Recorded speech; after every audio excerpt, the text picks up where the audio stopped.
নমস্কার বন্ধুরা। এখন কাঁঠালের সময়, তাই আজকে কাঁঠাল বীজ দিয়ে একটা রেসিপি বানাচ্ছি। তার জন্য দেখো কাঁঠাল বীজ নিয়ে নিয়েছি সেদ্ধ করে, একটা আলু, একটা বড় সাইজের পেঁয়াজ, লঙ্কা, হলুদ, ধনে, জিরে, আদা রসুন বাটা আর সর্ষে পোস্ত বাটা আর তেজপাতা, শুকনো লঙ্কা। চলো রান্নাটা শুরু করি। সর্ষের তেল দিয়ে দিয়েছি কড়াই, শুকনো লঙ্কাটা দিয়ে দিলাম, একটা তেজপাতা, সামান্য একটু জিরে ফোড়ন আর অল্প একটু পাঁচ ফোড়ন। একটু লাল লাল হয়ে গেলে পেঁয়াজগুলো তুলে দিচ্ছি, তার সাথে আলু আর কাঁঠাল বীজটা একবারেই দিয়ে দেবো।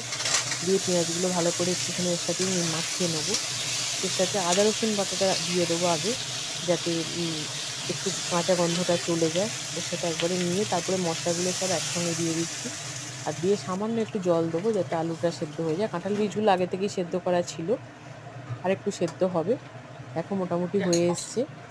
জলটা তবে একটু শুকনো শুকনোই হবে। লাস্টে নামাবার সময় অল্প একটু গরম মশলা দিয়ে দিলাম। আমার রান্নাটা কমপ্লিট। দেখো, এটা রুটি ভাত সবের সাথেই চলে।